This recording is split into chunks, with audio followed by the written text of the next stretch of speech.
Week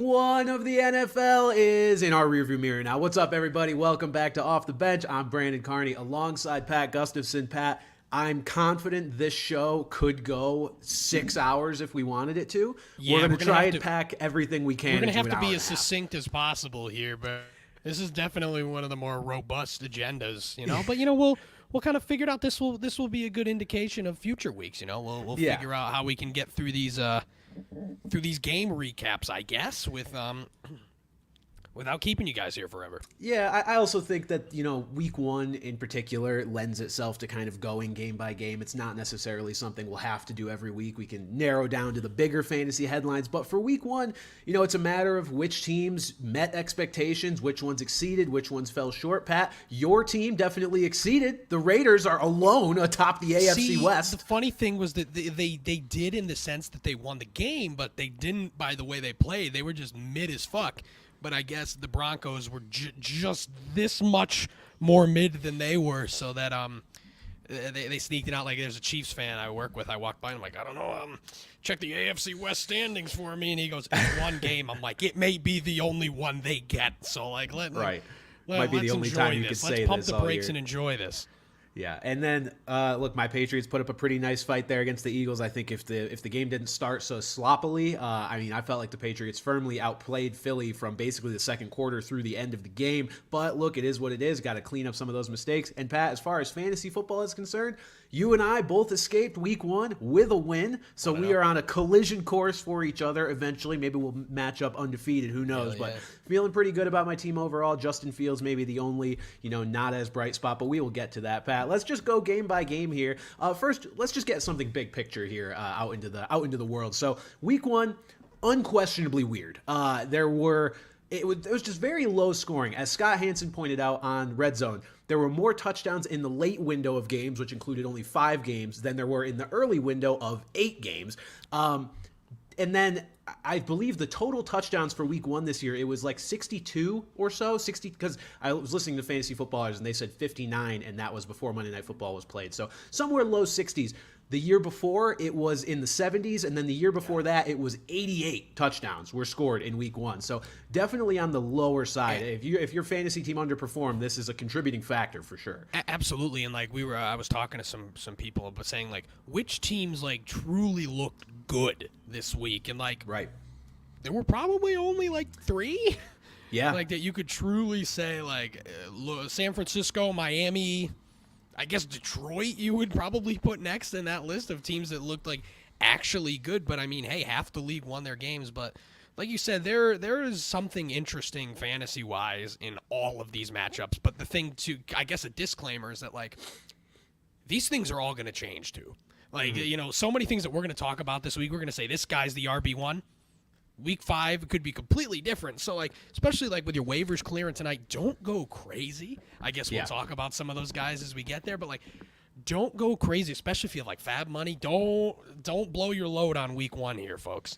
No, definitely not. I mean, look, week one is always tricky because the NFL season in itself is a pretty small sample, right? I mean, there's only 17 games that get played, so it's you trying to figure out what is fool's gold and what is something to act on after just a week of the NFL season is tough. But we're going to try and do that for you guys. Let's go to Chiefs-Lions first of all. First game of the season, Pat. I believe we both predicted actually that the Lions would win this game once we found out that Travis Kelce was out, knowing that Chris Jones was out. I still didn't feel great about that prediction, but it did come true. I should have hammered the money line, man. I hammered +4, and I mean it worked out, but I should have hammered that money line, man. Absolutely. But from a fantasy perspective, I think there were a few things to take away from this. Number one, first and foremost for me, Pat, is that Jahmyr Gibbs is going to be just fine. I've had people I've already seen panicking, and I'm just like instant panic, and it's like, look. As much as we didn't want to believe Dan Campbell when he said he was going to ease Jahmyr Gibbs in, it's exactly what he did. Jahmyr Gibbs only played, I believe it was 27% of the snaps in this game. But if you watch this game, the dude looked great. And Pat, as a David Montgomery owner, I know you don't want to hear this. He looked mid as fuck. I mean, you have him for the touchdowns, and he's going to keep getting those throughout the year. That's the nothing thing. Special. as a David Montgomery owner, I'm not that worried about him either. No, you shouldn't be. Because he's going to do as advertised. Because, again, realistically, he was kind of advertised as a better Jamal Williams, and he's going to get those opportunities. This offense looked really good still. But Jahmyr Gibbs, the panic is insane. He was so explosive with the football, whether it was running the ball or catching the ball out of the backfield, with the touches he got. And, again, there's really not, you've got Marvin Jones fumbling the ball. Like, there's a lot of targets up for grabs on this team outside of Amon-Ra St. Brown. So, it may not even happen this next week, but I think we're going to see a pretty reasonable jump here in week 2 even. But yeah, if you've got Jahmyr Gibbs, don't worry at all because, like, the dude's a stud. I think everyone knew what he was capable of, and he clearly showed that in the small sample size. So, obviously, you're disappointed week 1, but don't worry about it. And, again, if you're a David Montgomery owner, too, I mean, enjoy it. I enjoyed this week, but don't worry about it. Again, like, this backfield is going to work out the way that we thought it did, basically. Yeah, I mean, look, rookies get eased in. It is what it is. I had one specific person in my Twitter mentions, and I know I shouldn't target what one person's saying because it doesn't reflect, I hope, the majority of people, but they were like, you have to go off of the evidence that you've been given, and it is time to panic, and blah, blah, blah. Like, you can't go off of speculation. I'm like, it's not speculation to say that Jahmyr Gibbs' role is going to increase. That is what we call informed fact. Like, we know Dan that's Campbell going to happen. said it. That is fact. Yeah. We know that's going to happen. And my reply to him was, oh, then you must have been really surprised when Justin Jefferson was not very good for the first. I don't even remember what it was. I know he wasn't good week 1. I don't remember how long it took him to catch on. But week 1, he didn't do anything in his rookie year. And then he popped off for the rest of the season. So, like, when it comes to these rookies, if they pass the eye test, they're on good team, just relax. And if anybody in your league, if you have any leagues where the Jahmyr Gibbs owner is panicking, go get that man now. Oh, my God. Probably not going to be too many. Probably not going to be too many leagues out there where that's happening, I hope. But if it is, go get him right. I'd argue there is no better buy low in the entirety of fantasy football right now than Jahmyr Gibbs. No question. And then, Pat, as we've got the Kansas City Chiefs on the other side of the field, I almost don't think there's that much to say about this team right now. They obviously miss Travis Kelce. And the one thing that we did learn, and I don't believe this is an overreaction, is you're not going to be able to trust a Kansas City Chiefs receiver all season long. We suspected that might be the case coming into the year. We talked about it because you couldn't trust a receiver on that team last year, and Juju Smith-Schuster was a more proven receiver than anybody on this team right now. Sky Moore, look, better days are going to be ahead for him. He didn't quite have as many mind-boggling drops as Kadarius Toney did. It was more Stinks. Just more so balls that sailed either over his head or were short or whatever. I think he'll be better, but again, he's not going to be consistent. You are not going to be able to rely on any Chiefs wide receiver. So just, if you've got Travis Kelce, hold him tight when he comes back, but that's really all you've got on this I team will right say, though, Rashee Rice is, at the very least, a great dynasty pickup if he's not already taken in your league. I think there's a realistic chance that we see him towards the end of the year, but yeah, Kadarius Toney was brutal. I saw tweets where it's like, Kadarius Toney better be a fry cook by the end of the week. Like, the slander was unreal, but it was justified. The dude was so bad, big drops in big situations. And again, Sky Moore was disappointing, but like, I really hope you weren't starting Sky Moore. Even without Travis Kelce, like, you would think. The only Chief outside of Patrick Mahomes that was even startable going into the week was Isaiah Pacheco, which I texted Bran after the first. I wasn't even watching the game. I was just watching Gamecast, and when I saw Clyde Edwards-Helaire take the first snap, I almost just I don't know what I did, but I was just like furious. But turns out Pacheco is the lead back there. He did look better. The thing that I really loved, I believe Pacheco had like 4 or 5 targets, which was a little more so than what he would kind of get last year. Jerick McKinnon wasn't a factor. So again, with Pacheco, the ceiling is consistent. Ceiling is not there. He's gonna have weeks where he pops, but like again, a guy like Isaiah Pacheco, like you're gonna be happy when he gets you like 8-9 points in a game, realistically speaking. But again, so you saw some decent things, but again, no reason to panic there like I almost did. But outside of Patrick Mahomes right now, I mean, as an Isaiah Pacheco owner, I'm confidently starting him again in week 2, but like there is nobody else, unless Travis Kelce comes back, of course, that I'm starting in this offense right now.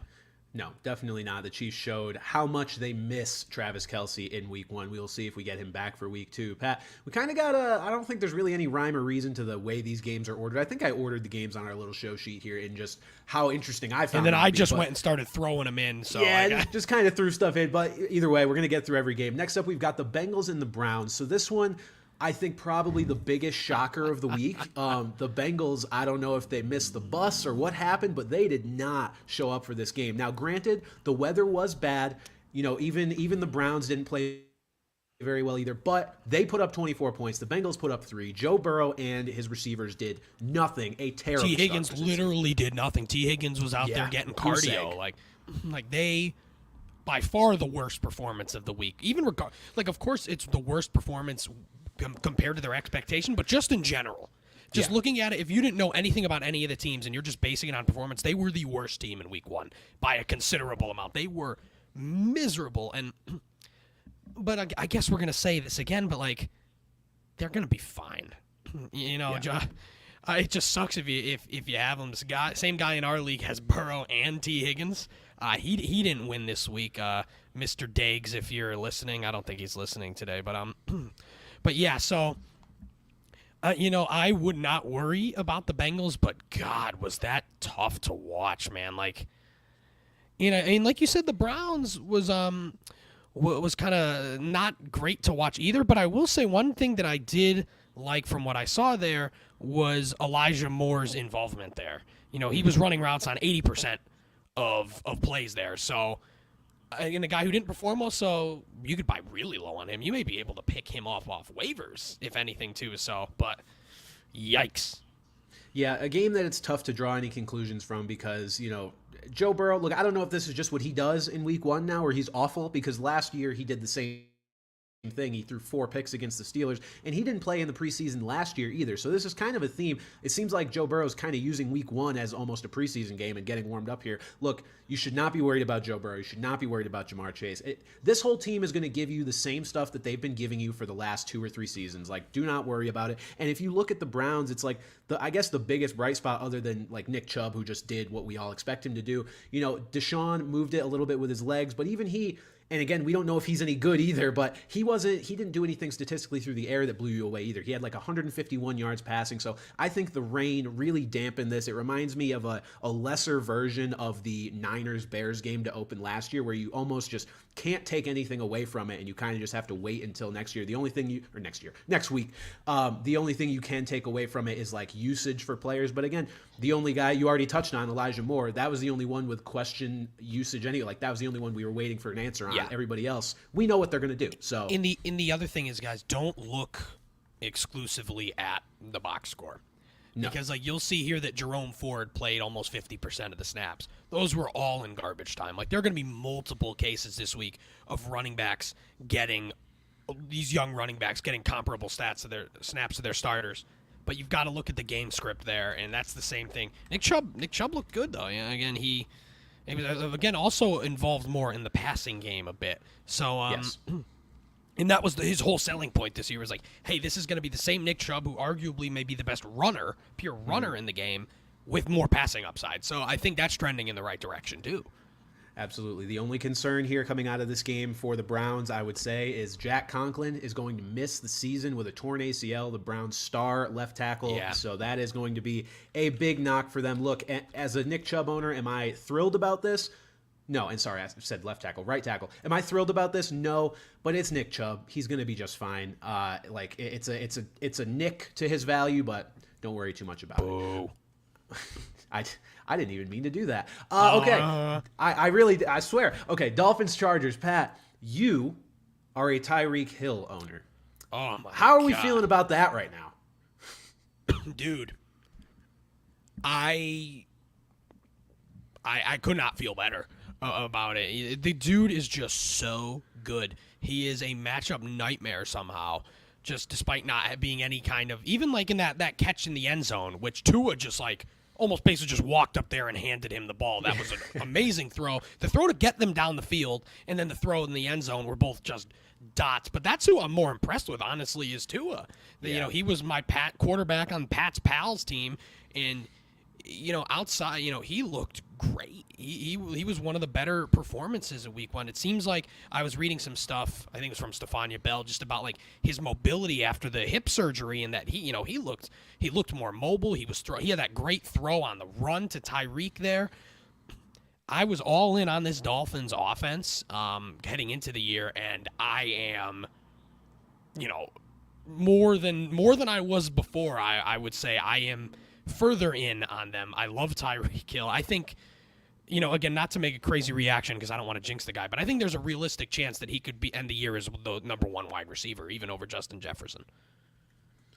No, I don't think that's unreasonable at all. I think, we knew what kind of a stud Tyreek Hill was. We know he has this type of game in his bag, so to say. Like I would have been surprised if I didn't see a game like this from him at some point during the season. Just a surprise and a pleasant one for his owners that it came in week 1. I can't say, I expect it to continue all year and be on pace for, I believe, 3,400 receiving yards. Yeah. So, that'd be kind of a lot. Him and Tua would both smash the single season record if they replicated this on a weekly basis. Every record possible. Yeah, every record possible. Yeah, Tua's the one I was impressed by, Pat, because he was a guy, I've been very, very skeptical on. And fairly, too. Like, it was fair. Yeah.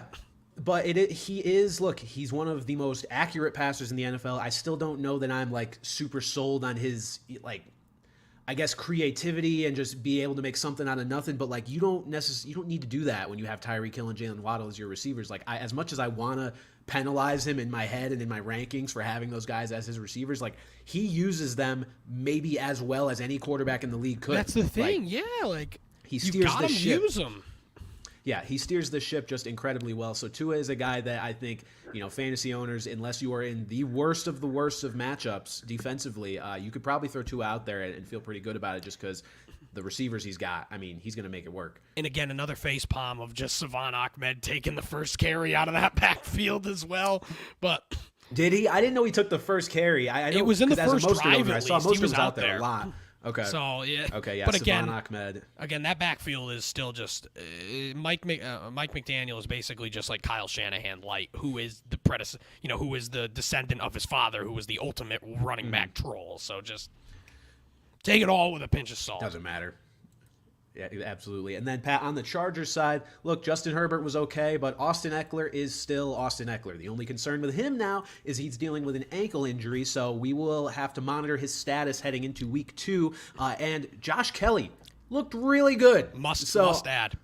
An absolute must add. Regardless of Eckler's health. Even if Eckler was healthy, I'd still say add him, but the fact that his health is in question, I think if you have the number 1 pick or number 1 waiver claim and he's available, or, a decent amount of FOB money, Joshua Kelly should be a priority. Because even forever, Eckler has said that, he kind of wants another running back there with him. And he could even get a reasonable amount of run there, even with Eckler. But if Eckler's out, oh, my God, Kelly's a must-start in Eckler's absence right now. Yeah, Eckler, one of the most dynamic running backs in football and friend of the pod. I was going to say noted off the bench guest Austin Eckler. Yeah, absolutely. But no, there's absolutely been a slot for a guy like Josh Kelly to emerge. It's just the Chargers have never found an early down back, since Melvin Gordon left, that they felt comfortable giving meaningful work to. I think Josh Kelly may have finally taken that step forward. He's been around for a few years now on this Chargers team and looked really, really good. So yeah, whether Eckler's out there or not week 2, Josh Kelly's a guy that needs to be not on your waivers, whether you pick him up or somebody else does. He's got to be on a team. Yeah. Did you think you were going to mention Melvin Gordon in today's podcast? Did you think you were going to do it twice? No, because it's gonna happen again, folks, for some reason. But no, I didn't. And then and then the other thing about the Chargers too is that kind of, I guess, as expected, in line with what they do, they spread the ball around a lot. Everybody was getting in on it.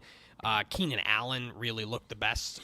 Again, Quentin Johnston, only 2 catches for 9 yards on 3 targets there. I think the expectation was that he was kind of going to be eased in anyway. He would be more of a Christian Watson kind of guy. I don't think he'll be as good as Christian Watson was last year, but a stash him and hope that you see something from him towards the end of the year. So a pretty standard there, but I mean, again, you've got to start. If you've got Keenan Allen, if you've got Mike Williams, you still have to, these are guys that are still very viable starts. But if it's just going to be how many different receivers caught a ball there? 9 different pass catchers caught a pass.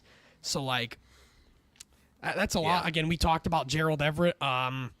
Yeah, I guess you don't really need to own Gerald Everett anymore. There'll be some better tight end options that we'll talk about, but yeah, just a lot of mouths to feed right now, and again, guys will emerge. Maybe guys will get hurt. Who knows? But yeah, bit messy.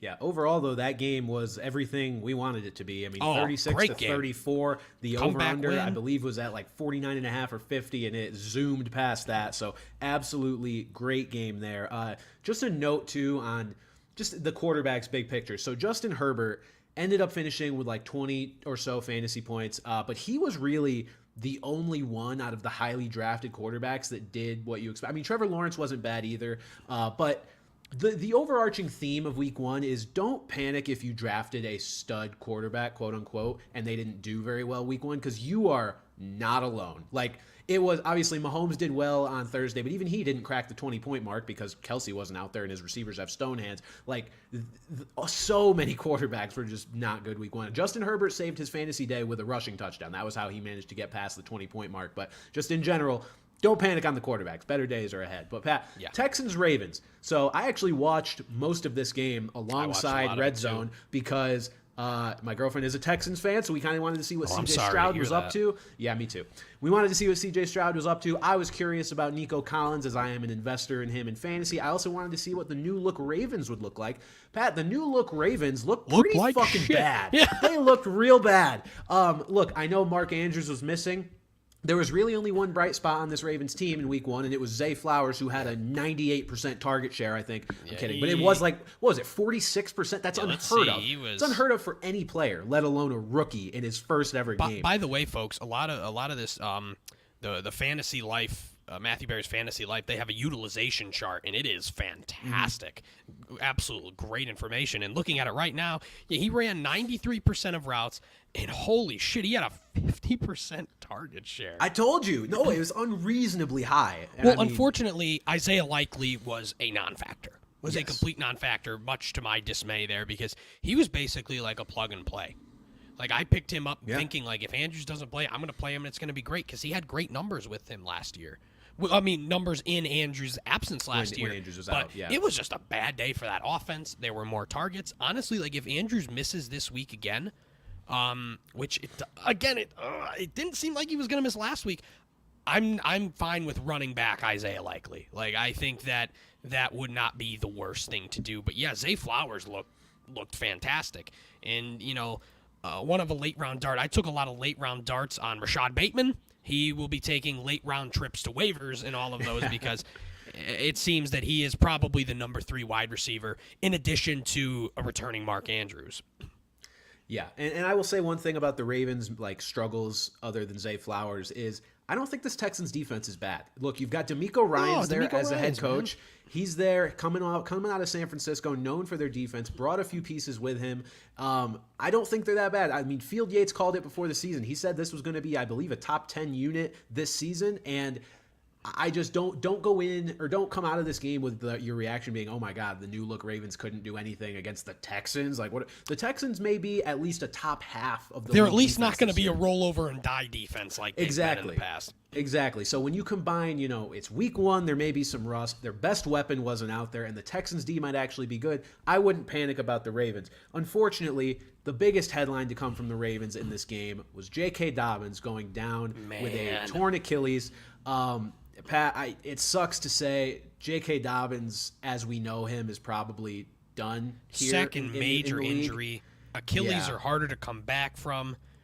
In probably the only significant Achilles tear this week, I believe. I don't think. Yeah, I don't think there was another one. If I remember one later on, we'll go over it. Yeah, we'll bring that up for you guys, but it's going to be hard for him to come back from that. At least we saw Cam Akers. Coming back from that Achilles, he looked horrible in his imminent return from that. But again, this backfield is going to be a mess. Now, I'm staying away.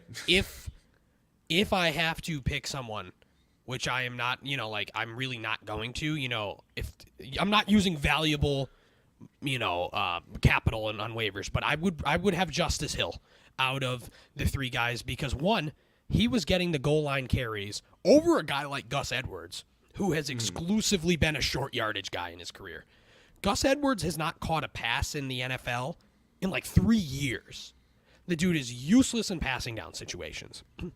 And in the preseason, like when Dobbins was holding out and then when he didn't come off, it was Justice Hill running with the first unit and then Gus Edwards. That said, there's going to be some Gus Edwards.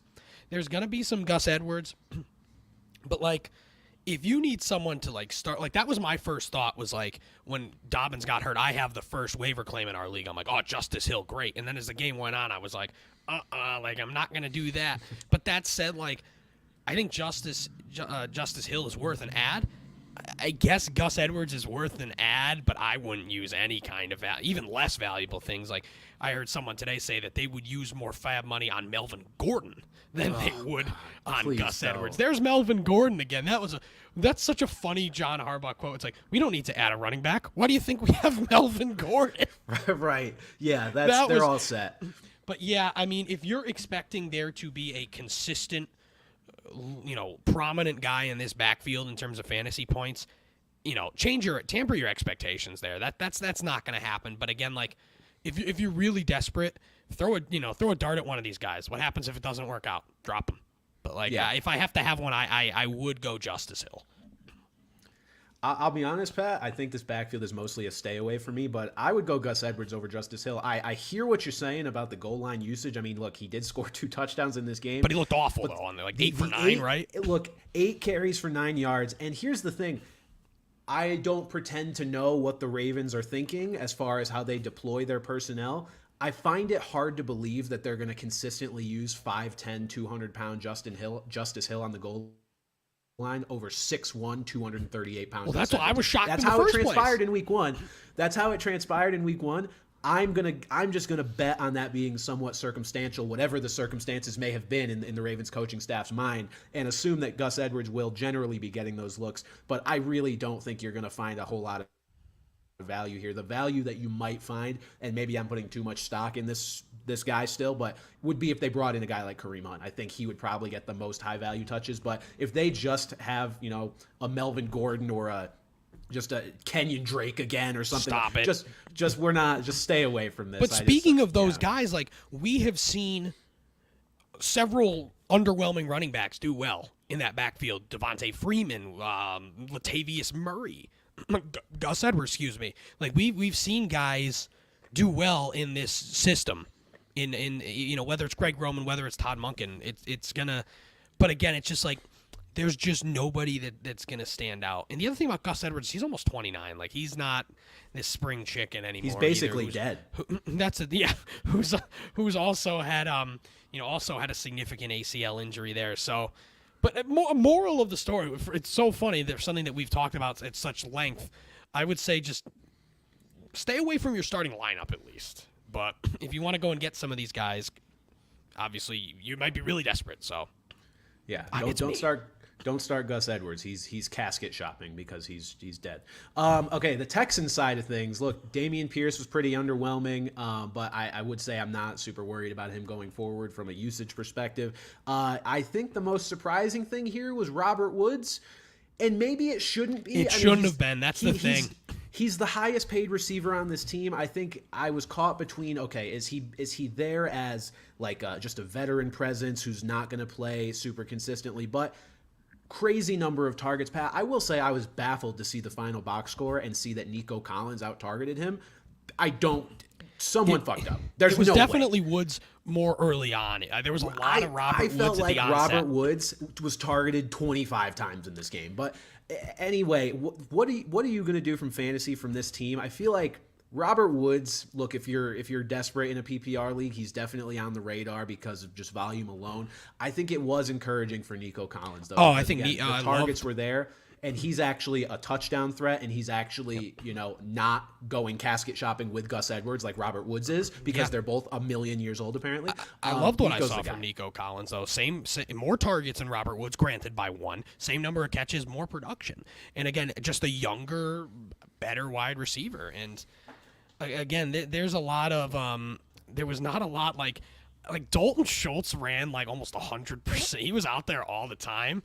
I don't know what the hell he was doing out there. He only got 2 catches for 4 yards. But, again, this is another team. 10 different pass. Well, one of them was C.J. Stroud on that batted pass. So I guess 9 different pass catchers caught a C.J. Stroud pass. So, again, it's a little messy. Nico Collins is really the only guy I am owning with any onus of like, hey, I think I might be able to start this guy either soon or down the road. Yeah, Nico's a guy that I probably won't pull the trigger, but he's interesting this week against Indy. Indy, who just got destroyed by Calvin Ridley. And look, Nico Collins is not Calvin Ridley, but he's very talented, very young. Like, I would not be surprised if he had a very nice game this week, and I'm tempted to throw him in my flex. He's in consideration with guys like Raheem Mostert and Jahan Dotson. Dotson had an underwhelming week 1. So, look, I think Nico Collins is probably your best investment on this team if you're looking for one, other than Dameon Pierce, who, again, I think he'll be fine. But yeah, the Texans showing a little bit of promise. I didn't think Stroud looked too bad there. Okay. Especially after not looking fantastic in the preseason as well. Right, absolutely. Okay, we've got Eagles-Patriots. So again, as a Patriots fan, I was very excited about how they looked. Pat, I'll tell you what I didn't see coming from week 1 was Mac Jones being the QB2 in fantasy of the week behind Tua Tagovailoa.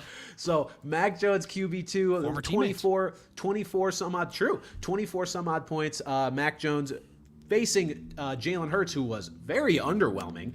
And this game was another one with a star quarterback, not Mac, Hurts, that you just got to not panic about. And I think the Patriots defense is just it's pretty damn good. And I think that's kind of I don't think anyone ever doubted that. Yeah, so the Patriots defense proving to be kind of a nightmare, hopefully, for the rest of the season, at least as a Patriots fan perspective, for opposing quarterbacks. Christian Gonzalez really impressed me there, especially down the stretch. But let's see. Fantasy takeaways here. Patriots offense. I don't really know if you trust anybody here. I think the best bet here is, with a desolate tight end wasteland, maybe Hunter Henry, because I think there's going to be scoring opportunities. We mentioned it all offseason that this should just be a more well-oiled offense. And if it is, Hunter Henry, since he signed in New England, has been the guy that they look for in the red zone. He is a matchup nightmare. He's bigger than the guys guarding him 99% of the time. So I think he's the best bet. Juju barely played. Don't chase Kendrick Bourne's stat line from this past week, and that's just where I'm Kendrick Bourne's another guy where, like, if you want to pick him up, go for it. But again, I would not be using top-of-the-line fob. I would not be using a high waiver claim on him unless your league does it where it's like reverse order and whatever. Then sure, which is bad and stupid, by the way. Your league should not be doing that. I guess. Hunter Henry again. The only thing is that that's again such a touchdown dependent position though. But you want to see a little better usage out of him. Like he caught 5 balls only on 6 targets. Yeah, and obviously the touchdown. But again, he was the tight end 1 on the week, was he not? I believe he was. The tight end landscape. So tight end was one of the worst. It was him and then Hayden Hurst. Hayden Hurst was number 2. Something about these H initials. They were just dominating the week. So Hunter Henry was number 1. But yeah, so I guess if you're really desperate at tight end, but I guess the question is like, what is desperate at tight end? Because I feel like everybody kind of is. Like obviously Kelsey and Andrews will hopefully be back soon, and Kittle, but besides that, it's so rough. I guess Hunter Henry sure is a fine guy to look to, but I'll put it this way. He's a guy I'm thinking about because as a Sam Laporta / Juwan Johnson owner, look, I thought Sam Laporta looked pretty good Thursday night. He got great usage, especially lining up out wide a lot, which is ideal when you're looking at a tight end. You want them to have those looks where they are essentially a wide receiver on the field.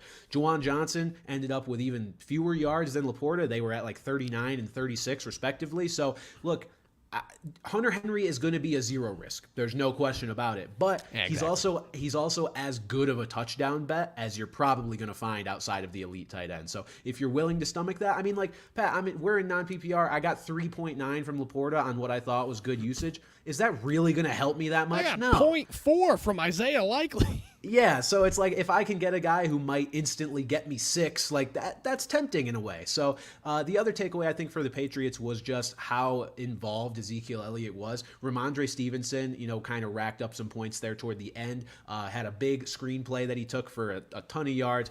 It proved pretty quickly that Ramondre Stevenson obviously is the better running back in this backfield, but Zeke is going to get used quite a bit. We didn't have a ton of goal line situations to see what will happen there. We presume that it'll be Zeke there. But look, Zeke got used a lot, and I would not be surprised if he was a flex option going forward just for touchdown potential, but also between the 20s usage, which he was used a lot more than I anticipated. What, he catch 5 passes, I think?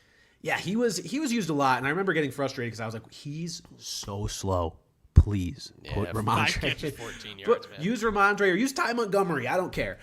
Zeke will serve his purpose. I just don't know that that's his ideal purpose. The Philadelphia Eagles, on the other hand, look, Devonta Smith looked good, scored a touchdown. A.J. Brown did what he did, 79 yards. I mean, it was just that's a normal non-touchdown game from A.J. Brown. I believe in the whole first half, like, they had targeted Quez Watkins and Kenneth Gainwell and DeAndre Swift more than they had targeted Brown and Smith combined. Like, don't do that. Yeah. But, it kind of corrected itself. Smith in particular turned out to have a really nice line. But obviously you know what you're going to get from those two. Dallas Goedert did not exist. Might not have even been out. If you didn't watch the game and you told me he wasn't there at all, I would have believed you. I'd have no evidence to suggest otherwise. The backfield. Fucking backfield. The Kenneth Gainwell reports, I guess for now, were true. Yeah, that clearly. he was the lead back. Rashad Penny inactive, a healthy scratch. And man, like, is DeAndre Swift like the Charlie Brown of the NFL at this point, man? Like, somebody just use the poor kid.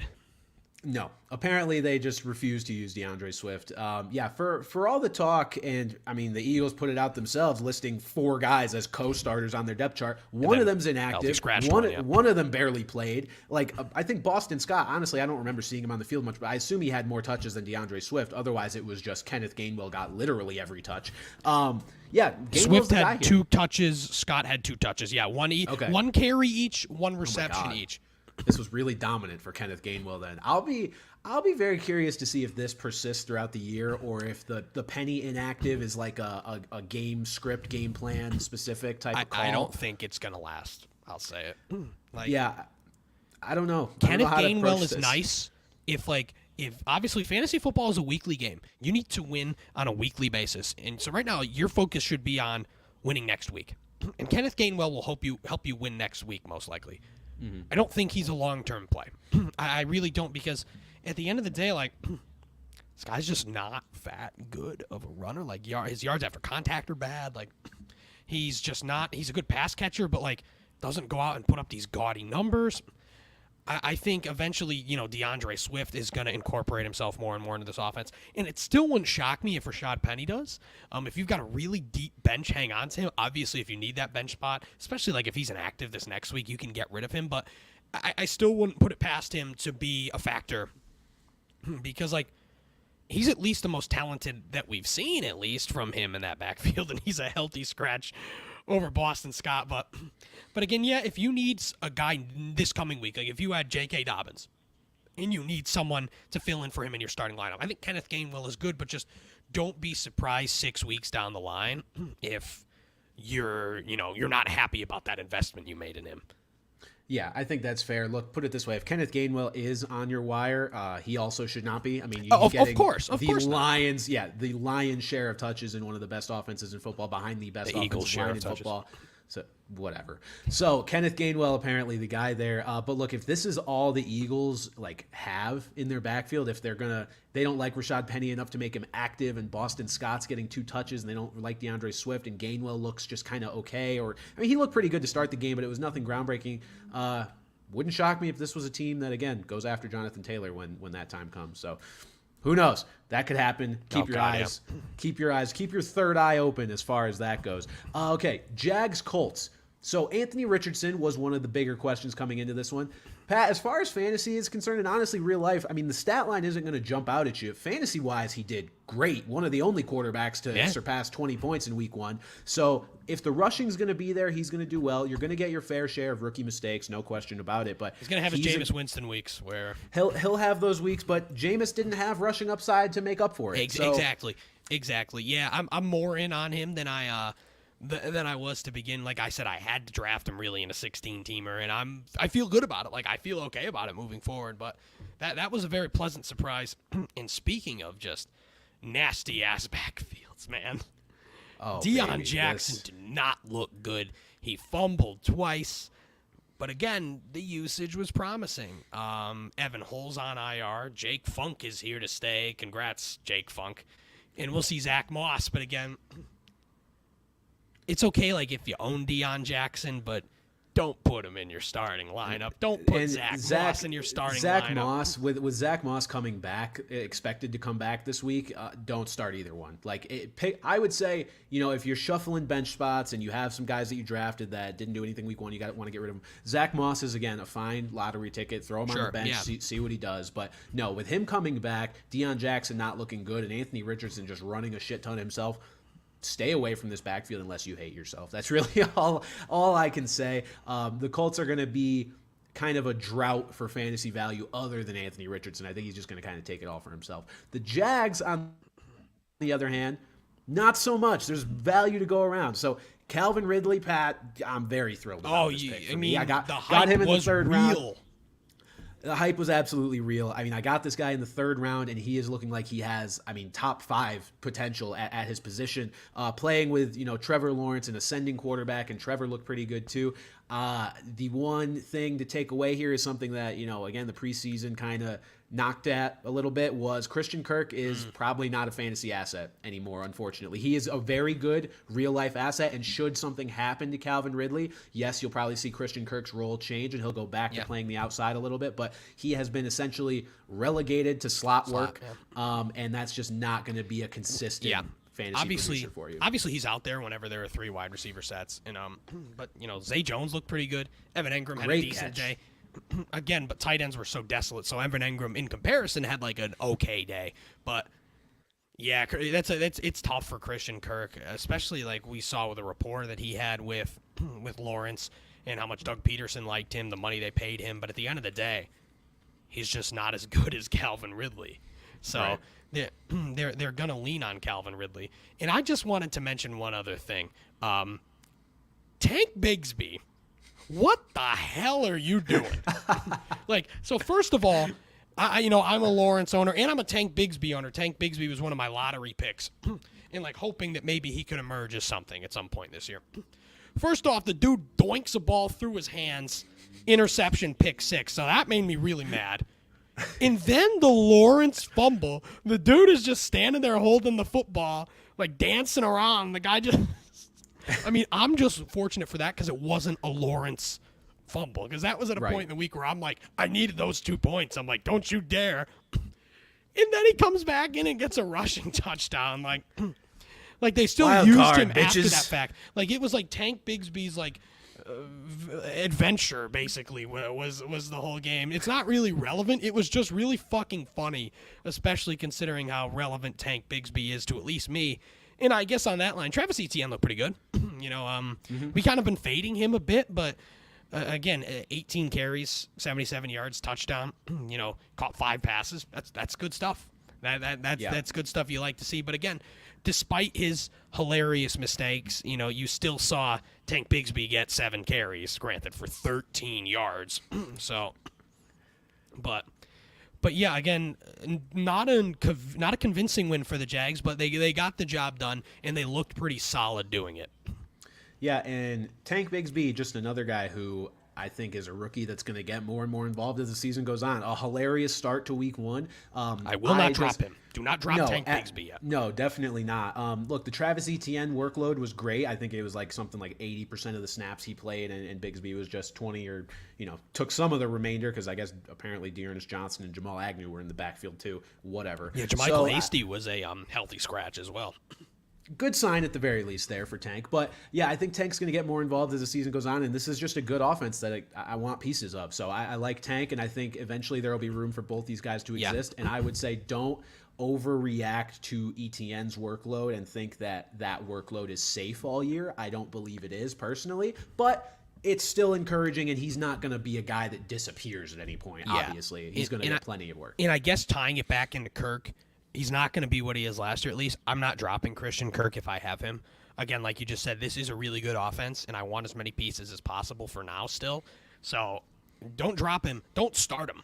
I would not start Christian Kirk next week unless you don't have a better option, but I think it's going to be relatively easy to find a better option, but I'm still holding out some glimmer of hope. Here's my question for you, though.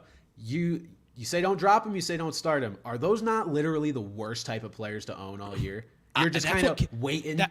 That's what killed me last year. In our league last year, I dropped Garrett Wilson and Brandon Ayuk at one point because my team was just chock full of like, can't start him, can't drop him. And God, do I wish I had even just one of those guys. So yeah, it's tough. But again, like, it's still week 1. Give it a few weeks to figure it out. Like, I think this is the time of the year to do that, where like it's acceptable to have those. Can't start him, can't drop him. But if we look in 2-3 weeks from now and say, yeah, I can't start Christian Kirk, then it's kind of fair. Yeah, you've got a month until the bye weeks start hitting you, and then if you start to hit it where bye weeks require you to pick up guys, and Christian Kirk has still shown no glimmer of hope. Exactly. Then, like if you can't start Christian Kirk with injuries and buys, then you know that he's not going to be a good asset. Yeah, I think that's fair. Don't jump off the train just yet. It's definitely looking bleak, so keep an eye on it. Pat, Panthers, Falcons, NFC South, the best division in football. No, it's fucking not.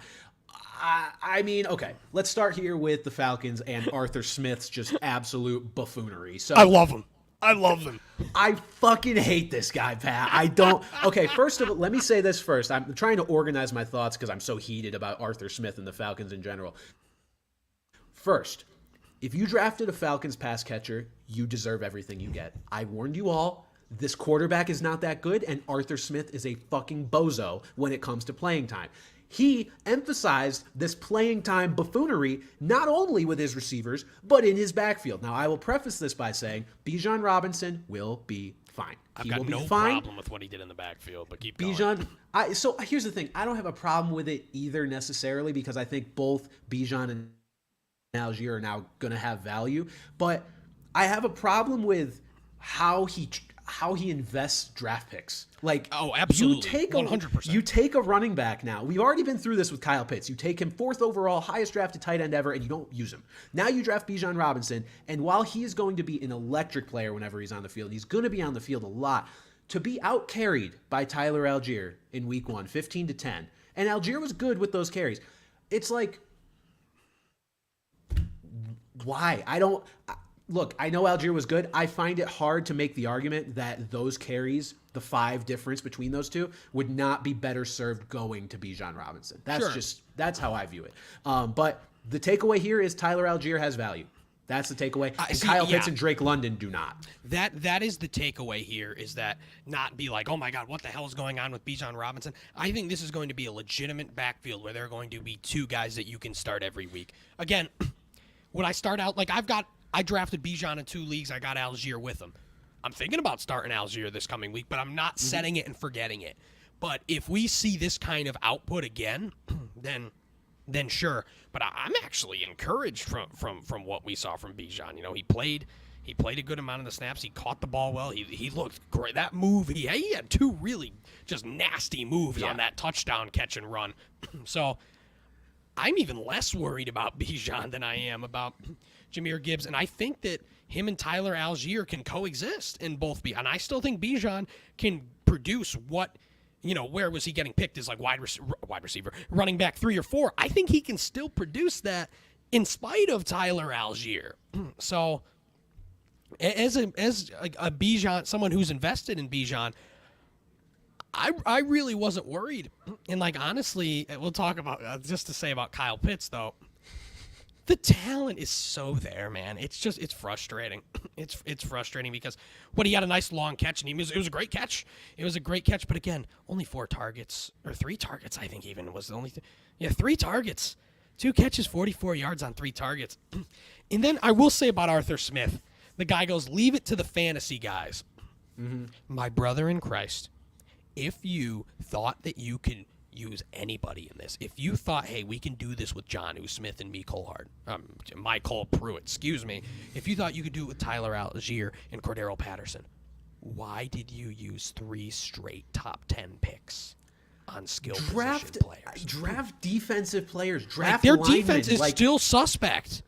Yeah. Their defense is still, obviously, A.J. Terrell is fantastic, but draft other players. Like, you are actively hurting your team.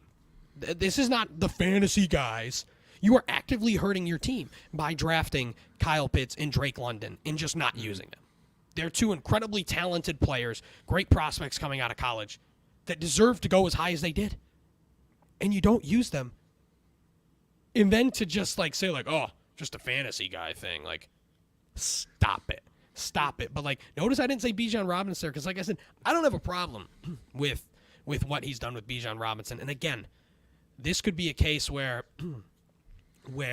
Robinson gets more carries as the year goes on. A good sign to see Cordero Patterson is a healthy scratch. He will not be a factor. Like, some worry he might be a little bit. But again, if Tyler Algier is not rostered in your league, which I think on Sleeper that he was available in like 30% of leagues, that's 30% too many. Yeah. Like, you need to pick up Tyler Algier if he was there. Like, if you are desperate for a running back, if you have J.K. Dobbins, you can start Tyler Algier. Like I said, I may not because I have other viable options in those positions, but like, blow the load on Tyler Algier in week 1. He's probably the only player. We'll talk about some other good pickups, but Tyler Algier would be the only player I'd completely blow the load on.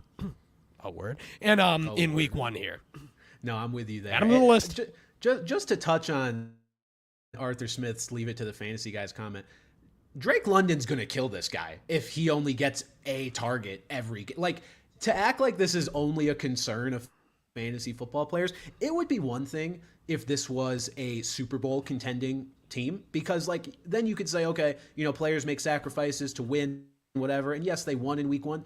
They beat a rookie quarterback at home by 14. Congratulations. Like, I don't, he carries himself like he's building this Super Bowl contender, and they're just not. They're the quintessential win the Division 4 seed, lose in the first round at home. The Falcons are a pretty good team. They very well may win the South, but like, I don't understand this cocky pompousness. Like, it's just so weird to me. And the Bijan, look, there are definitely similarities in how he and Pitts were both drafted and then now not getting as many touches as you would think for the capital invested.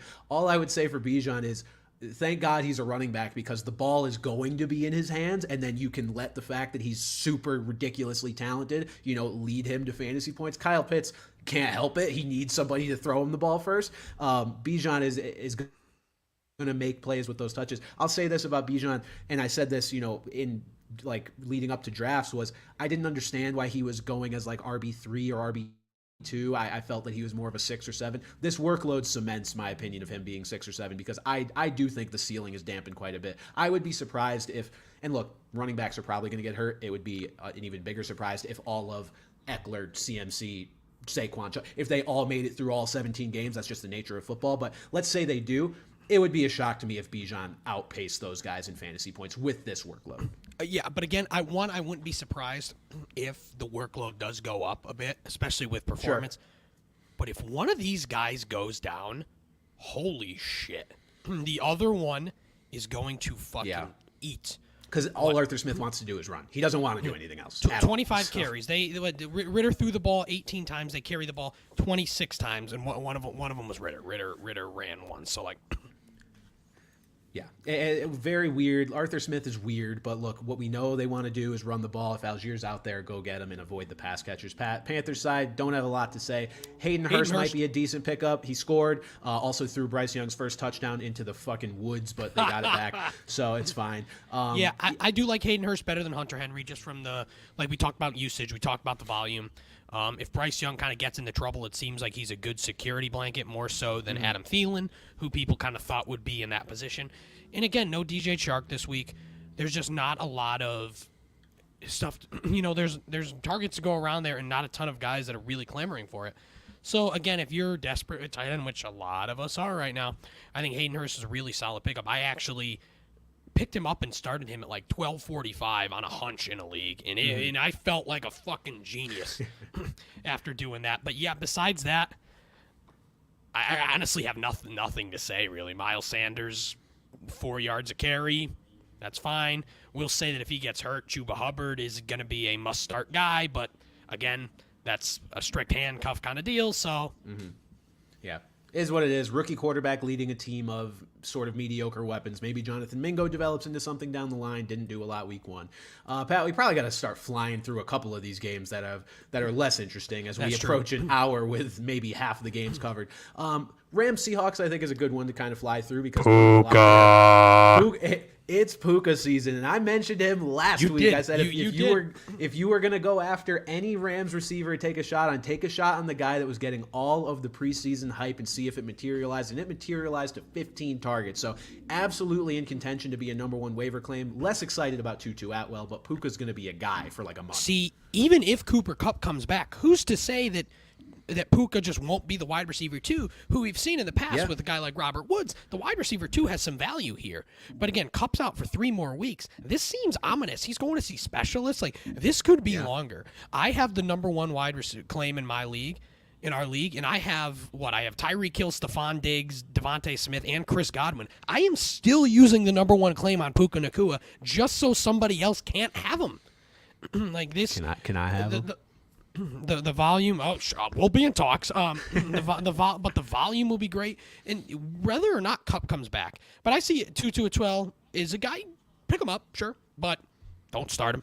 But he more of like if you've got like he's more going to be more of the downfield kind of exciting play kind of guy, and then like. Cam Akers, man. Is there a bigger, besides the guys that got hurt, is there a bigger loser in fantasy this week than Cam Akers? I mean, I'll answer my own question. No. No. Kieran Williams was the starter, was the clear starter. He got touchdowns. You can look and say, but Akers got 22 carries. Look when they were. All garbage time. All garbage time. One very impressive showing from the Rams to be in that position. Matthew Stafford looked great, but and to get 29 yards on that, it is clear that Sean McVay does not like him right now. And that's we talked about Cam Akers. A lot of people liked Cam Akers going into in the offseason. I did as well, but like this is like DEFCON 5 already for him. Like if you're going to overreact on somebody week 1, overreact on Cam Akers. Yeah. 100%. At least in the near future. This also just screams like that, hey, Zach Evans is going to take this backfield at some point this year. But, again, Kieran Williams, pick him up. That was my thought, too, when I saw that. I'm like, I got to use my claim on him. Owned, of course. But, like, savvy pickup, too, in our league. It was pick up, like, right before games. Yeah, pick up Kieran Williams. 100% as a bet against Cam Akers, if nothing else. Pat, I would say on the Seahawks side, let me real quick on the Rams. Matthew Stafford looked great. There was no sign of this back injury. And if and when, hopefully Cooper Kupp does come back, if he does come back fully healthy, Cooper Kupp is immediately going to be a top 2 fantasy receiver at the very least, because if Stafford's looking like this, if Kupp can come back healthy, that connection is going to pick up right where it left off. But again, that doesn't mean Puka's value goes away. The Seahawks, very underwhelming performance from them. Just everybody kind of underperformed. I feel like DK Metcalf scored a touchdown. He looked good. Not really much else to say. It's just kind of wait and see with them and assume they get back on track. My expectations on these guys have not changed. They just had a down week. The Rams defense looked good. Like I said, the Rams were probably the surprise team of week 1. They looked really good. They went out there and dominated a playoff team, right? They made the playoffs. Not a team that looked like they were tanking for Caleb Williams, looking like a team that actually wants to compete. And granted, like we always say, tanking comes from the top. It's never the players on the field that are tanking, but like these players look like they are ready to go regardless. Not a lie down and die type of season for the Rams either. Packers and Bears. Packers looked very, very good. The Jordan Love era is underway. And we kind of alluded to that too, that we thought people were sleeping on them, and they looked awesome without Christian Watson as well. Yeah, they looked really good. So when they get Watson back, who knows? Aaron Jones went off. I mean, he got his bi-weekly hammy injury, but apparently is good enough. He'll probably play next week. He said he could have come back into that game if need be, but there was no need. Yeah, if he's out, I guess A.J. Dillon, but again, he's just so inefficient, dude. New London, Connecticut represent, by the way, but so inefficient. Like 13 for 19. He was like that again last year. But I loved it. Aaron Jones is one of my favorite guys coming into it. I own a good amount of Aaron Jones and very happy. Like he's probably the second happiest I am about any of the guys that I was sort of in on heading into the season. So I forgot what I was talking about mid sentence there. That's embarrassing. Well, the Packers Aaron look great. Jones, I'll help you out. but yeah, I think when Watson comes back, Luke Musgrave had good usage. That was also good to see. But like once you get a healthy Romeo Doubs, once you get Christian Watson back, I think this offense is just going to work even more. I think Jordan Love has really entered the conversation at the very least as a streamer. But I think he could even eclipse. I don't think it's out of the realm of possibilities for him to exceed that. Well, I'll say if that was an unhealthy Romeo Doubs, he could have fooled me because 2 touchdowns, even though it was only 4 catches for 26 yards, he looked very good as a what will eventually be a compliment to Christian Watson and not, sort of a number one target in that offense. They looked really good. On the other side, the Bears looked far less good. The backfield is disgusting. This is not apparently a Khalil Herbert or bust situation like we thought it may be at one point in the preseason. Other guys are involved, including Deonta Foreman. The one thing, though, again, Roshan Johnson mostly was in when they were losing. It was basically all Herbert and Foreman. But again, this just screams that it's going to be Roshan Johnson's backfield when it gets down to it. So I guess if you've got Khalil Herbert, ride him for now. I wouldn't start him probably because there was Foreman. And obviously, again, Justin Fields carried the ball 9 times as well. So just ugly, which was, again, kind of looked like one of the uglier outlooks heading into it. But yeah, and then none of the Bears receivers look very good. DJ Moore, man. Oh, poor fucking DJ Moore, man. It's never going to happen for this guy, is it? I mean, DJ Moore, it was something like a 5% target share. Like, that is not what you traded for this guy to do. And look, I understand this was a game that the Bears came out and the Packers went up on them big, and you got to play from behind. So I understand the running game suffering, but there's no excuse for DJ Moore to be targeted. What was it, 2 times in this game? 6% target share on a 94% route participation. That's horrible. Yeah. That's insanity. I mean, Darnell Mooney got 7 targets. He looked pretty decent. He scored a touchdown. Cole Kmet got 7 targets. Roshan Johnson got 7 targets. Again, a lot of that was toward the end of the game. But yeah, that's not what you trade for DJ Moore to do. I think. And look, maybe this is just too much optimism as a Justin Fields owner, but I'm a Justin Fields owner because I believed in him. I don't believe in him because I'm a Justin Fields owner. Like, this is a guy that coming into the year, I had a lot of faith in before our fantasy draft or anything like that. And I think he'll figure it out. I think this team will figure it out. Receiving wise, DJ Moore, I'm not as certain. I am certain there will be more than 2 targets most weeks. But I just don't know if he's going to be a reliable guy because, again, we just haven't seen that out of him ever. And Justin Fields, even if he takes a baby step forward as a passer, it doesn't mean it'll be a big enough step to support DJ Moore on a week-to-week basis. Justin Fields owners, including myself, talk to myself here, I think we'll be all right. Everything else is a little bit in flux, so we'll have to see how the Bears bounce back in week 2 against the Tampa Bay Buccaneers. And speaking of the Tampa Bay Buccaneers, they beat the Vikings in week 1. The fraudulent Vikings came to play in true fraudulent Viking fashion. Kirk running up the stats, Jefferson running up the stats, and yet they still choke on There is no reason they should have lost that game with those hideous turnovers and still nearly winning the game. Just a bad loss. And again, like last year, that's a game the Vikings would have pulled out of their ass. And again, the Bucs just look mid, very, very mid. Defense looks good. I mean, that's the Bucs way. Defense looks pretty good. They still can't fucking run the ball. They still cannot run the ball. So if you've got, I mean, Mike Evans had a nice game. Godwin, mid basically. But I feel like the hope is there because Rachaad White 39 yards on 17 carries. That's not good. That's not good. So like, if you've got a Bucs pass catcher, hold out hope just for that they are going to be. But I'm not super excited. Like I am a Chris Godwin owner. He's on my bench in the leagues I have him in, so it's like that's okay. But like I'm not super duper high on them right now. Yeah, I will say this game featured probably 2 of the running backs that I have been the lowest on throughout the draft process and leading into the season, and neither one did anything to quell those worries. I see so many people talking about Rachaad White's usage, and it's like, oh, buy low this, buy low that.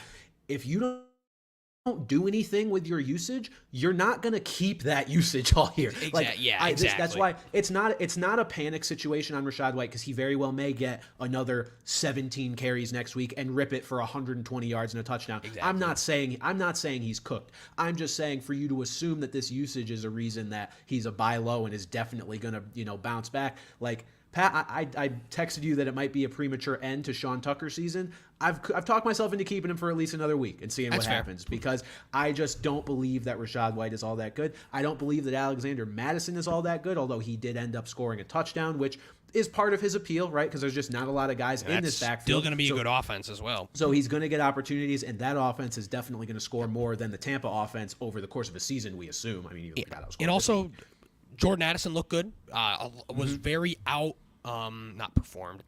participated by KJ Osborne. Yes. But I think that's only going to get more and more, and he's going to get more and more involved in that offense. Very reminiscent of Justin Jefferson being behind B.C. Johnson, if you remember that from a couple years ago. I don't know if it'll be that. I mean, I think KJ won't be that Osborne's a bit of a better player than Ola B.C. Johnson ever was. But where's B.C. at? What's he up to right now? But yeah, let's see. But again, we've been saying some names today.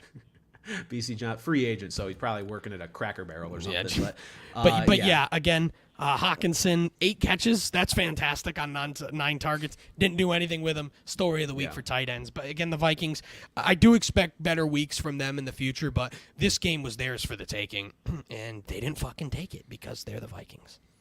Yeah, the my big takeaway as a Jordan Addison owner as well is that takeover is coming. Again, KJ Osborne will not disappear, but I think Addison sooner than later is going to be weekly either flex lock or wide receiver 2 even consideration. Oh wow, okay. Whether it happens this week or not, I don't know. The Eagles did just get torched by Kendrick Bourne. I don't really know what to make of that, truthfully. But I'm not starting Jordan Addison just yet on this here Thursday night football game. But pretty soon, I think he's going to be a definite start for your fantasy team. Pat, Titans-Saints, probably the grossest matchup of the week. Even Titans before the are game the Falcons, was played. but worse. Yeah, I mean look. Arthur Smith got everything he knows from the Titans from his time in Tennessee, and they're the Falcons, but fucking old is what they are. And Ryan Tannehill did not look good. The fantasy, notes from this game: 13 targets for DeAndre Hopkins, so the volume was absolutely there. In a PPR league, he's probably going to be a pretty reliable play for as long as he's healthy. I'm not super optimistic on him from just like scoring touchdowns. I just don't think this offense is going to be that good. Probably the most confusing note from this game was that Tyjae Spears outsnapped Derrick Henry. Derrick Henry has only played fewer snaps in 2 other games over the past 3 seasons. So very weird here. I don't think it's a sign of things to come. Yeah. Not a sign of things to come. And I mean, look, the Titans, They're a weird team. Tyjae Spears is definitely a guy you want to throw on your bench if he's not already owned in your league, just to kind of see what happens. But yeah, I'm not worried about Derrick Henry. Just an outlier game. This was my point about when to overreact in week 1. It's like these outlier games happen all throughout the year. They're just more nerve-wracking when they happen in week 1, because you're like, is this a sign of what the whole season's going to be? Whereas if it happens in week 7, you're like, okay, it was just, this happens to every stud basically in the league. They have a shitty game or a game where the game plan took them off the field and stuff like that. No, Henry will be fine. Even despite being outsnapped by Tyjae Spears, Derrick Henry outtouched Tyjae Spears 17-4, so he'll be just fine. And then on the other side, Chris Olave. Oh, okay, whatever. Carr looked okay. Yeah, Derek Carr looked pretty decent. Chris Olave, though, is that guy. I mean, he's taking that step forward. Pat's pal, Chris Olave, taking that step forward. I think it was like 8 catches for 112 yards, so definitely going to be in the wide receiver 1 conversation here week to week. Pat, a guy that I talked about, and I mean, we'll see if he can survive the first month of the year, but Michael Thomas is not dead yet. Yeah, looks solid. In PPR leagues, again, he's a guy you're going to be able to flex pretty comfortably. Derek Carr seemed like, to start this game, only threw at Michael Thomas, and then it kind of leveled out as the game went along. But Michael Thomas looking maybe not like his old self, but like 80% of his old self, which is still pretty damn good. And then Rashid Shaheed. I'll be honest, Pat, I did not think this guy was going to keep doing this year. Like, he was last year, just popped up with big play after big play, and it's like, this has to end at some point, right? Rashid Shaheed's not going to keep doing this shit, and he's doing this shit. It's like, I feel like he's a guy, I don't know how to approach him in fantasy, because he's not going to be anything better than their 3rd target. And usage is not good either. Usage was not good to begin with. He only ran like 66% of routes compared to Olave's 84% and Thomas's 92. So like nothing more. Again, the guy's electric. We saw it last year even. And he got a couple carries too, obviously. No Condre Miller, no Alvin Kamara, of course. But But Jamal Williams did nothing with those carries again, so this still, barring a huge change, this is still going to be Alvin Kamara's backfield when he does return. But again, just this game was just blah, just a blasé game. Yeah, and Alvin Kamara returning will also, probably take some of those targets away from a guy like Rashid Shaheed, because the backfield was only targeted 2 times in this game to Jamal Williams. When Kamara comes back, he's going to be a guy that commands probably 5 to 7 targets a game. Pat, moving on here to Cardinals Commanders. Gross. Your note here is just these teams stink, which is fair. The Commanders were a team, and still are a team, that I kind of like, but that offensive line is just not going to make life easy for anybody on that team. Sam Howell looked pretty decent. Jahan Dotson underwhelmed. Brian Robinson, though, had a pretty nice game. That's the big takeaway. My only concern about Brian Robinson is just that was a positive game script for them. When you're in the lead, I could see there being games that, when that's not the case, when they're trailing, which, again, I don't think they're not bad, but they're not great. Games that could be trailing, could see some more Antonio Gibson. But at least the positive thing is, Gibson got 3 carries to Robinson's 19. And then obviously, and then even Gibson only got 1 target compared to Robinson. I believe Robinson only had 2, but granted, one of them was a touchdown. I did start Brian Robinson in one league. Was happy to see that. But yeah, again, I think it's going to be game script, but I think it's definitely a positive sign. I think people might have undersold Brian Robinson's receiving ability, because they kind of just viewed him as this bigger guy. Antonio Gibson was literally a wide receiver at some point, but I think Robinson has some value in that aspect as well. Yeah, I would agree. And in the preseason, too, these guys were kind of splitting, doing everything. It wasn't like one, you would expect Antonio Gibson to be more involved in the receiving game, while maybe Brian Robinson takes more of the rushing. They were kind of splitting both pretty equally. And so the fact that in the first game of the year, Brian Robinson massively outtouches Antonio Gibson is definitely something to take note of here. And then Pat, Zach Ertz on the Cardinals. Only thing worth mentioning. Again, tight ends are bad. Pick them up if you want. Usage is good, but again, look what he did with the usage. 10 Zach Ertz, 10 targets, 6 catches, 6 21 for yards. 21. That's so bad.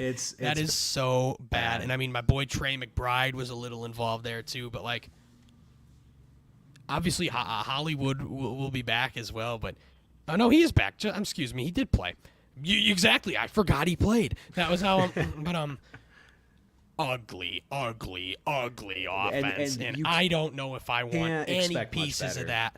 I don't know if I want any pieces of that. But again, I guess if you need a tight end, maybe you hope Zach Ertz can do a little more with that. I will say the Cardinals did look better than I thought. They put up a fight. They don't look like the automatic #1 overall pick, but it still probably will be, but not nearly as automatic. So good on you, Cardinals. You put up a respectable showing. Yeah, we'll Ew. see what happens when they face a team. We'll see what happens when they face a team with a better offensive line that doesn't let them get pressure all the time. Yeah, picking up any pass catchers or targeting pass catchers on the Cardinals is just a rough bet when you've got Josh Dobbs throwing to them. So I'm probably staying away, and that's as somebody who is actively searching for a good tight end to go after. But 6 catches for 21 yards does not move me, especially in a non-PPR league. Pat, 49ers Steelers, one of the more, I guess, surprising results to me, because I thought the Steelers would take this step forward. They very well still may. They just didn't get off to a hot start here in week 1. The 49ers blew out the Steelers in Pittsburgh. Brock Purdy is good. We have no more concerns about this. This is no longer a question. The 7th rounder out of Arizona State. Did I get that right? Iowa State, I believe. Iowa State, you're right. Got the colors mixed up. I was like, that doesn't sound right. Brock Purdy, the 7th rounder. Yeah, that's Maroon and Mustard State. Brock Purdy is good, and he's going to be a matchup dependent, I think, fantasy option at quarterback. But more importantly, he's going to be a guy that will support these other weapons around him very effectively. Brandon Ayuk, monster. He's the guy that we hoped he would be now. That offense basically played out exactly how not to say I called that Brandon Ayuk would have 2 touchdowns and be the best wide receiver of week 1, but it played out how I would expect it to, where Deebo Samuel is just sort of inconsistent, but used in a multitude of ways. George Kittle had one of his classic down games, and he'll probably score 2 touchdowns next week. But then McCaffrey and Brandon Ayuk are going to be guys that I think week to week, for the most part, McCaffrey every single week, but Ayuk, for the most part, you are going to get pretty good production from. Yeah. Looking back, I should have really looked at my teams before I picked my Pat's Pals, because I own Brandon Ayuk in 4 of my 5 teams. I did not. And of course, the one that I didn't in our league, I was facing him. So I was like, part of me was like, yes. And then I was like, no. And then, you of course, had Tyreek Hill. It's fine. I ended up winning regardless. So all's well that ends well. But yeah, man, Brandon Ayuk is so legit. You know, I still think people kind of look too much into that being in the doghouse to start 2 seasons ago. But he was great in his rookie year before that, and he was really good to end last year, and I think he is just going to take off, and I think he is going to be the clear number 1 wide receiver on a very, very good offense. Granted, a run-first offense, but a very, very good offense. Speaking of run-first, Elijah Mitchell, non-factor. You know, obviously he was getting a lot of carries with McCaffrey towards the end of the year last year. People, including me, thought, you know, maybe there'd be a chance he'd get a decent amount of carries. At least based on this week, it seems like the value is just not there. And the Steelers, who's funnier than Melvin Gordon to bring up right now than your boy Allen Robinson? Oh, for fuck's sake, man. 8 targets, 64%, led the team in targets, target share, all that. And no more Deontay Johnson. Allen Robinson is going to be a starting wide receiver on this team. And I hate to say it, but like, No. if you pick him up, don't start him. Don't get me wrong. Okay. Don't start the dude. But if you want to pick him up, it's fair. But again, this offense did not look good. George Pickens didn't look very good on 7 targets. But again, I don't really think it was his fault. Kenny Pickett was getting swarmed. Nick Bosa was swarming him like it was fucking January 6th, man. So he oh god, there's our first woke. There's the first time we're gonna be the woke liberal bench mob. That's my team name, by the way. It's a great team name. He couldn't do a thing, so maybe that'll look better. But Allen Robinson, man, I forgot. I'd rather take a dart we throw didn't on Calvin mention his Austin. name in the preseason when talking about we literally intentionally mentioned him just to mention we were skipping him when we talked about the Steelers a month or so ago. I'd rather take a stab at Calvin Austin, if anything, with Deontay Johnson just to see what happens. Sure. Because either way, you shouldn't be starting any of these guys. But yeah, Deontay Johnson's going to be out for what looks to be honestly an extended period of time. This does not look like a minor hamstring injury. So George Pickens may take an even bigger load than we expected. Pause. Pat Freiermuth as well. But yeah, this team, don't let it be lost that they faced the 49ers defense. Like, no, they did not look good, but excuse me, I think they will be much better going forward, and I that could be as early as week 2. So don't panic on the Steelers offense. I might panic a little on Najee Harris because I didn't like him to begin with, but they had to completely abandon the run. 6 carries for 31 yards. We'll see what he can do with an actual workload. Let's see. We've got the Raiders and the Broncos. Oh, God. The most exciting game of the week for sure. The Broncos are just addicted to scoring 16 points. And it's like the most gross point total you could. Stop showing off your expired Derek Carr. No, it's Aiden O'Connell. Aiden O'Connell. I bet Aiden O'Connell. Yeah, you have to get a nice new stitching job for that to be Aiden O'Connell. He'll be the starting quarterback by week 8. But Jimmy G didn't look too bad, so maybe not. Jacoby Myers, honestly, the biggest star of this game, I think, other than before Javonte he Williams. Got absolutely shellacked. Yeah, that was a scary hit. Jacoby Myers is in concussion protocol. I would say very much questionable for this week. The thing I will say, though, is he's that out there, he looks good. You've got to look into Devontae Adams was on Pat Surtain Island, and he was fucking locked down. So that may not be the case, but it's clear that Myers fits what Josh McDaniels wants to do. He obviously fits the Jimmy G kind of thing. What's the thing they realized? He only had 2 touchdowns with the Patriots, and then he has 2 touchdowns in the first half against with the Raiders. So definitely another guy to pick up, but we'll hope. I would be surprised if he's out there this week. But the other thing that's positive about him, no sign of Hunter Renfrow, no sign of Austin Hooper, no sign of Meyer, no sign of anybody else really besides Adams and Jacoby Myers. So yeah, I like Jacoby Myers going forward. But again, this was another game, just not a lot to take away, except Javonte Williams. He looked healthy, and he looked pretty good. Yeah, Javonte Williams, a guy that I generally avoided. Just all of the injury news was scary, and I was like, there's just better bets to take than a guy coming in his first season off of a torn ACL. I really liked him, but then his ADP started to get he exceeded my ADP for him. So, But yeah, it was good to see, and I think he's only gonna get stronger as the year goes on. Yeah, he said his knee felt better as that game went along, so you assume that will be the case. And then One guy that kind of popped onto the radar last minute was Jaleel McLaughlin, not involved at all in the backfield. Maybe that changes going forward, but and speaking of, Marvin Mims was also not really involved. Non-factor. Our boy Greg Dulcich is hurt. Greg Dulcich is hurt. Adam Troutman, some semblance of a dart throw if you want at tight end. I'm not doing it because he's just not very good. And even this week but we've talked about Hunter Henry, we've talked about Hayden Hurst, Zach Ertz. Those are 3 guys that should be on your waiver wire that you should absolutely go get before you think about a guy like Adam Troutman. 100%. And then Pat, Sunday Night Football, Cowboys Giants. What the fuck? Yeah, that was good. That was good. I have no idea what I was watching. I mean, I know that the Cowboys roster is better than the Giants. We knew that going in, right? We also knew that the Giants have some pretty impressive coaching. They've got some good talent. They've got Darren Waller. They've got Saquon Barkley out there. 40-0 was basically the last thing I anticipated from this team. So trying to create any sort of takeaways fantasy-wise is almost impossible. I'd like to apologize to the Bengals because they looked worse. Yeah, the Giants, I mean, they're the only team that didn't score in week 1. At least the Bengals chipped in a field goal with Evan McPherson. But I think the only thing you can take away from fantasy, because otherwise it's just an outlier for everybody else, is the Cowboys' defense is really good. Stout. And if you can start them in fantasy, you probably should. In pretty much any matchup other than a really, really negative one against like the Chiefs or a team like that. But guess what, Pat? They get to play Zach Wilson this week. So it's trouble. It's big trouble out here. And I just quick aside story. A league I finished last in last year, we get paid out for the highest point total. So I had like 140 points, full PPR. They're like, oh, the last place guy looks like he's going to be the highest scorer.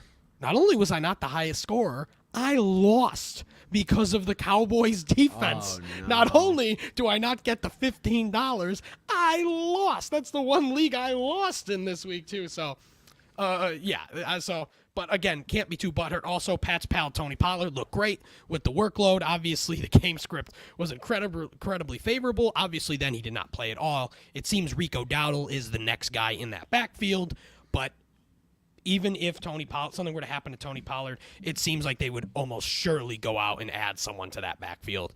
And again, it's hard to tell. Again, hard to have fantasy takeaways for the pass catchers just because, yeah, they didn't really have to do anything. They didn't play at all in the second half. So come back to us next week for more stellar analysis on these two teams here. Yeah, our analysis on the Cowboys, other than their defense and Tony Pollard, is Dak Prescott 13 for 24 for 143 yards, no touchdowns, no picks, because again, he didn't have to do a fucking thing. It's hard to tell after a year where he led the league in interceptions and said that's not happening again this year. Like, we don't know if he's off to a good start or not. I mean, I guess he is. There's no interceptions on his ledger, but there's nothing else either. So we'll have to see what happens with these two teams when they play an actual competitive game next week, both of them. And Pat, the Jets and the Bills, R.I.P. to Aaron Rodgers. Oh, wait, I remembered another Achilles tear. Oh, that's right. It was Aaron Rodgers. Man. That's right. Yeah, Aaron Rodgers goes down with a torn Achilles on that godforsaken MetLife turf. Just 4 snaps into his Jets career.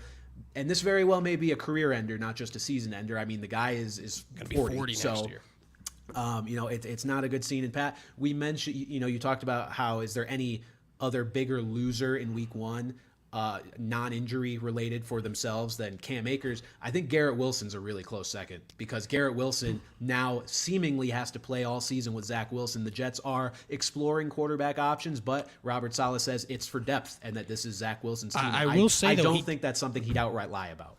He did look decent, to be fair. He looked okay, probably one of the better he looked. And Garrett Wilson still got a touchdown, but yeah, I would say outside of Cam Akers, especially for where Garrett Wilson's going, like in some PPR leagues, even Garrett Wilson was going like late first, early second, right around the turn, and that's a huge hit to his value. And this is just I don't like Aaron Rodgers the way he acts. He's probably one of my least favorite guys in the league. But this just sucks, man. This sucks so bad. All the hype surrounding it. This is a future Hall of Famer. Probably the best quarterback, well, at least right now, not named Tom Brady, that we've gotten to watch for the last 15, 20 years. And it's just a fucking shame that quickly, and for those fans that have been through so much, just absolute garbage. Now you got Colin Kaepernick, Joe Flacco, and RG3 pleading to be their next quarterback. You know, Zach Wilson knows he is bad. If you've got fucking RG3 on NFL Live saying that he should be the new starting quarterback for the New York Jets, but I absolutely, and then like Carson Wentz, like I'd rather start Zach Wilson than Carson Wentz because at least Zach Wilson's like young, like maybe there's some already. There's some untapped potential maybe, but like just a brutal. And again, the only silver lining fantasy-wise, Breece Hall. Yeah, Breece Hall. The guy looked amazing. He had that nice touches, didn't matter. 83-yard run. Again, it looked like he ran out of gas. Oh, Eli was roasting him on the Manicast. Goes, oh, this guy's out of shape. He's out of shape. Which, like, yeah, he probably is. Guy's coming fresh off a torn ACL. Like, yeah, he probably doesn't have, that kind of ending burst there, but just to see him be able to do that this closely removed to it, it was great to see. But again, I don't know what to think about this outside of Breece Hall. Even the way this affects Breece Hall, because that offense could just be taking a sharp turn. Like obviously, like I said, I didn't believe in the Jets, but I can't even take the dub on that because this is not the way that I want it to be correct. But they won the game, so like. Yeah, I mean, maybe it's not all over for the Jets, but I think it's basically all over for the Jets, if I'm being real. I mean, their defense is fantastic. Their defense is fantastic. They also Stephon Diggs got through that and looked good and still had his good game, but, like, the Bills have nobody behind him. I mean, again, Dalton, we talked about Dalton Kincaid. The usage was great. The participation was great. You'd think the production's going to get there. But at least from an optics perspective, like, good. It's a good sign, but if you're a Stephon Diggs owner, which I am in a couple leagues, you got to be really fucking happy because this is a good offense, and there is nobody really that's going to eat into his workload significantly. No, not expecting a Khalil Shakir breakout anytime soon, but yeah, the Jets defense is very good. Look, maybe Zach Wilson will prove me wrong. Maybe Rodgers taught him everything he knows now, and he's just going to be ready to carry the load all season long. But bring him all the MILFs. Bring him the MILFs. That's where he gets his power from. But yeah, if you're a Zach Wilson truther, then good luck. But I think the Jets are probably out of contention for this division if I had any say in it. And then yeah, the Bills. I think you touched on pretty much everything. The only thing I'm taking away from it as a fantasy owner is James Cook looked really good, so I'm hoping that he kind of unleashes things on your Raiders this week, Pat. That's what I'm hoping for because I am starting him. I am starting him now after the usage this past week. Yeah, it'll get better with better matchups. Jets are going to be one of the more stout matchups that they see. So yeah, I'm on the same page with James Cook. Yeah, I was going to say, wow, we got through every game in an hour and 27 minutes. We got a couple minutes here for viewer questions. So this one coming from Ben Grizz, he says, as a fellow Fields drafter, who is your favorite QB to pick up if Fields doesn't perform? Look, there's really nobody that you're going to find that has the sort of general floor that Fields is going to have. I think this 14 or so point performance is one, look, the league-wide quarterback rust that we saw, I'm not really ready to think it's anything other than that. Again, even if he doesn't take the step forward this year as a passer that we, hope he can, he's just going to do enough with his legs that it doesn't matter. I don't think you're going to be at a point where you need to pick up another quarterback. If you feel like you want to, again, Brock Purdy could be an insurance type of guy, but otherwise, Brock Purdy's not going to run like Justin Fields is. He does run a little. He can move, he though. Does. He's not devoid of rushing upside. You're not wrong about that. Nowhere near. Yeah, it's the type of rushing upside you get with a guy like Trevor Lawrence or like what Andrew Luck used to do or Joe Burrow kind of. Exactly. Yeah, they're mobile. They're not statues, but Justin Fields is a different level. So don't worry about it. Talk to me in like 2 weeks if we're still, Justin Fields is averaging 14 points a game. Yeah, agreed. Keep going with Justin Fields. But if you're really worried and you want to get ahead of the game, another guy, Jordan Love. We talked about Jordan Love. Sure. We only expect him to get better with, healthy Romeo Dobbs and a healthy Christian Watson. But a really good start. I think either of those guys. But again, I do think you're going to need to go get them now because I do think they are not going to be long for the waiver wire, especially with bye weeks coming, especially with the way injuries happen. If you were an Aaron Rodgers owner, if you're a Kirk Cousins owner and you already want to blow your brains out, like Like those are guys, but you got to do it. You got to do it now. And both ironically and unironically. You know what? No, I think I'm just going to say this is unironically. Mac Jones. Look what he just did against the Eagles. Like I don't know that he's going to be a consistent week to week starter for you in fantasy. He probably won't be, but like that was everything we could have hoped for and more from a performance from him in week one in a tough matchup. I'm not ready to declare it yet, but like he's on the radar. He's getting there, but I'm not ready to put him with the like Love and Purdy, who I think are probably the best guys to add right now. Definitely fair. And then finally, I have the first waiver pick, and I'm thin at running back. Do I go Nakua, Gainwell, or Kelly? If you're thin at running back, I'm just going to go ahead and eliminate Puka from that equation because you're obviously targeting a running back, and those are two very good running back targets. Whoa. Relax. So you've got Kenneth Gainwell or Josh Kelly. That's a really interesting question. I think I would. I don't know, Pat. I think I'd go Josh Kelly by a little bit. I would too. I would too. I think his upside far supersedes Kenneth Gainwell. I mean, especially if Austin Eckler's hurt. He is the lead back. Then there, obviously we might see some Isaiah Spiller or whoever, but he would go straight into that Austin Eckler workload. But I think also the fact that even if Eckler plays, I think Kelly is going to have a role in this offense. Not a huge one, but again, I'm not a huge believer in Gainwell long term. Like again, if you're like saying to yourself, like I'm thin on running back and I need to win this week, maybe Gainwell, but also because again, you're just gambling on Eckler's health, and that's the thing is that a lot of leagues do Wednesday waivers. Our league does Thursday, and I actually prefer that because you at least get to see the Wednesday practice report because that's a good indicator. Like if you see like, hey, Austin Eckler didn't practice on Wednesday, claim Josh Kelly, go for it. But you're not going to know that for sure if you have your waivers tonight. Remember, guys, get your waivers in for tonight. But yeah, so it's hard to say like if if this it's a little more clear on Eckler, but I definitely if you're looking at like a C guy that's going to help you season long, I prefer Joshua Kelly. Yeah, it is a very, very close call. I mean, Gainwell's behind the better O-line and has, I guess, less competition, but also more bodies, but less talented competition. And I think Josh Kelly is he was a guy I kind of had on my radar before the season, so I'm going to just stick with it now because Gainwell, even with that news that popped up, about him being the lead dog, it didn't move me all that much, and he wasn't crazy good in week one, whereas Josh Kelly kind of was. So I'd go with Josh Kelly. Guys, that'll do it for this episode of the podcast. Again, this will not be game-by-game recap every week. We'll kind of narrow it down to the fantasy headlines, but we had to kind of lay the groundwork here of the season because we didn't know what any of these teams were going to look like. We had our suspicions, but now we've got actual evidence. But we promise we'll talk about the Giants and the Cowboys, though. We promise. Yeah, exactly. So, all right, Pat, great show. Now we've got football, and the show sheet's going to be a lot easier to put together going forward, so I'm very excited. God, no more stupid drafts where we're taking High School Musical and listen. And all this other nonsense. That was a great fucking pick, and I won't hear anything. I'm glad in terms of engagement, that was a phenomenon. That could not have been a better pick. They call me Content Daddy. All right, that'll do it for this episode of Off the Bench. For Pat Gustafson, I'm Brandon Carney. We'll see you guys